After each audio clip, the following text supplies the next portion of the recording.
Imagine the cruel means.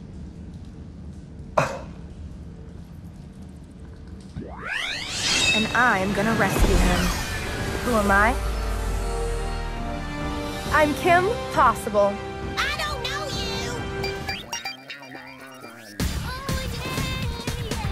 you! You know, I don't know what y'all expected. It's a Disney Channel original movie. Did you honestly expect quality from the people who brought you Xenon the sequel?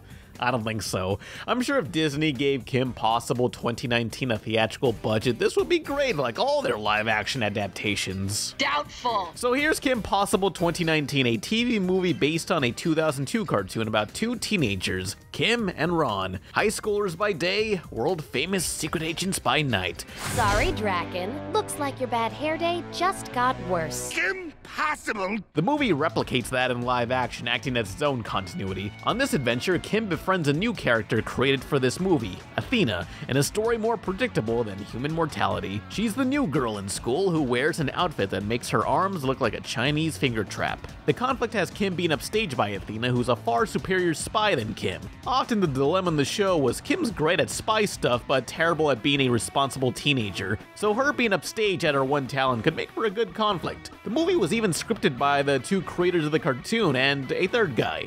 He's not important. Oh hey, he wrote for MTV's Undergrads. Please follow the show's creator, they're working on a movie for that. So you read the title of this video, how bad is this movie? Well, you'll find out after this. Well, ain't this familiar? Aren't you tired of sites being blocked in your country? Don't you want to go beyond these region locks? Well, you're gonna want ExpressVPN, a consistently faster VPN than other providers that not only allows you to bypass region locks, but also protects you. Whenever you log on to an unsecured Wi-Fi signal in public, you're exposing your passwords and credit card numbers to potential hackers. ExpressVPN can protect your desktop and mobile device. Don't believe me? You can try 3 months free by clicking the links below or going to expressvpn.com/taxi. It's less than $7 a month to protect you, bypass region locks, and of course, support RebelTaxi as ExpressVPN have sponsored this video. Again, go to expressvpn.com/taxi for 3 months free. So what's the sitch? So you read the title of this video, how bad is this movie? Well, it's not bad. It has the elements of a typical KP episode and should be good, but it's just basic.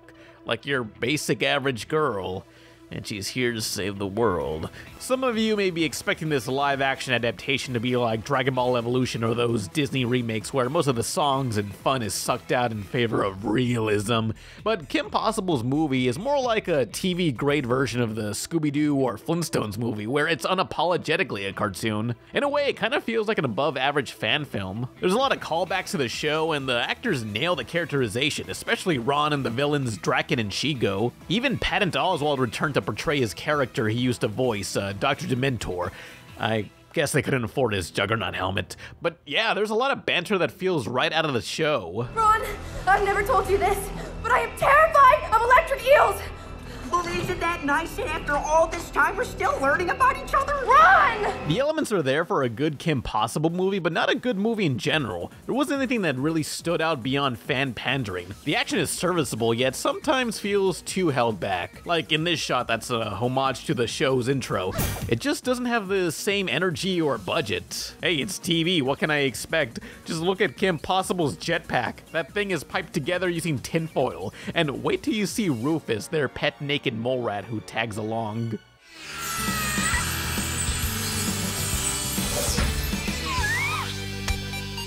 He looks like an unfinished render from G-Force.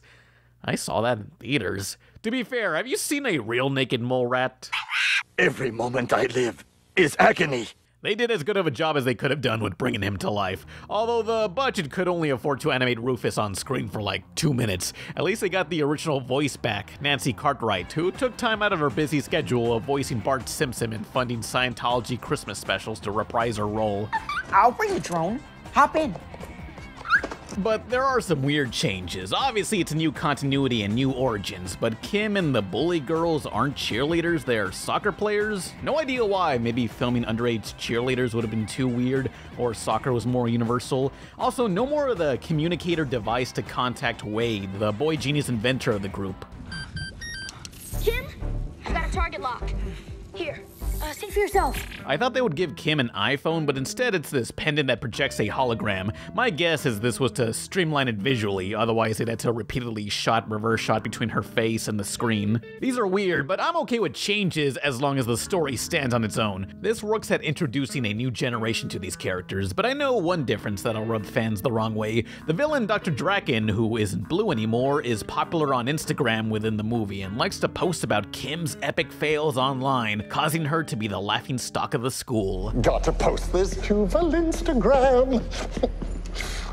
Uh-oh. Got this. Oh, Villinstagram. I just heard Instagram. Okay. Yeah, they still got it with the puns. Good on them. I'd argue this was some trendy BS, but Draken would totally do this. We are talking about the same villain who tried to sell a brainwashing shampoo with a crappy rap song. The cartoon was pretty trendy, making episodes around boy bands, MMORPGs, and the GameCube's wireless Wavebird controller. Remember that? How a real-life controller's exploitable signal interface was written into an episode to save the day? I'm not kidding, that happened. Maybe it'd help if I just switch it to a different frequency.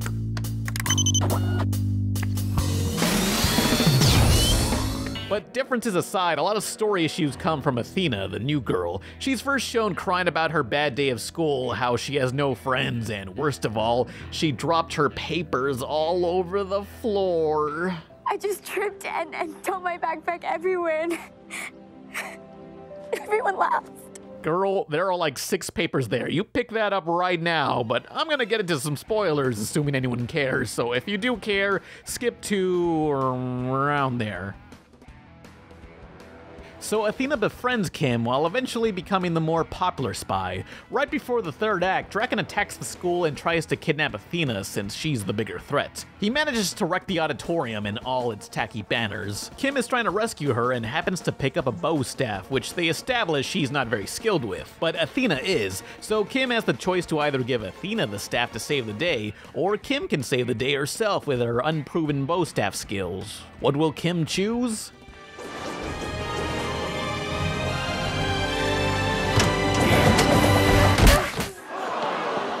I call that a Kim Jong-oof. And that's when Athena is taken away back to Draken's lair, leaving Kim to regret not trusting others, but at least the principal is here to consult Kim. Possible. I was up all night making that banner. The banner you're mad about? Excuse me, a child just got kidnapped on school property. Your student is possibly dead. A child is dead. Afterwards, we cut to Draken's Lair by Don Bluth, where we find out Athena was really working with Draken the whole time, for she is a robot.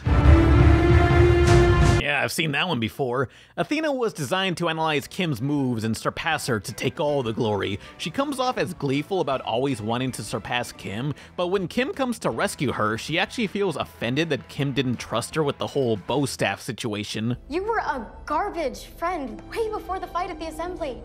But the moment that I started to surpass you, you fell apart. This is weird because seconds later, Athena states this was all part of the plan and how she never cared about Kim, yet she's mad at her for being a bad friend. Like, really? Yes, Kim didn't know you were evil and was in the wrong for not trusting you at the time, but you were secretly planning to betray her. You have no moral high ground to stand on either. That's like a car thief saying, "How come you didn't trust me with your car? Yes, I was gonna steal it, but you didn't know that." The movie has a weird moral about Kim letting go of her own ego and to trust others, but to do that would be helping the bad guy in this case. Like, who was in the right? But regardless, Kim learns it's okay to ask for help from people besides Ron, or ask for help from people that are better at her than stuff, or I don't know. She brings along her mom and grandma who trained her in combat.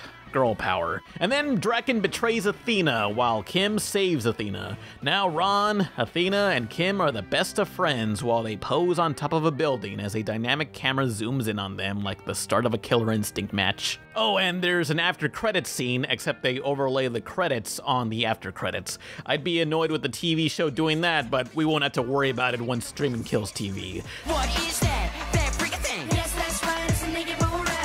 So how bad is Kim Possible, the 2019 live-action TV movie? It's just okay, I guess, but it should have been better. It had the creators returning to write a story and all this fan service and actors that get the characterization. They even did some fun promotions like making a remix of the Naked Mole rap. The old "You're Watching Disney Channel" wand bumpers were brought back, and they filmed a skit where Kim and Ron's classic voice actors are auditioning to play the live-action roles in front of the show's creators. We are here to audition for the Kim Possible movie. How old are you guys? Well, 15. Yeah, I'm 15 too. Well, I will be next month. Yeah. I hurt my hip playing canasta. If they do follow up on a sequel, maybe they can write a better story that benefits these elements, because as is, there's nothing special about Kim Possible 2019. As for me, learning to be a better friend made me a better hero. Kim Possible is one teenager. Kim, we've got trouble. Oh no! What? Thought I saw a zit. False alarm. On a mission. We've got to save Europe. Yeah! Be careful. Jigs, you owe me a soda. Ooh! To save the world. Chasing bad guys, switching brains.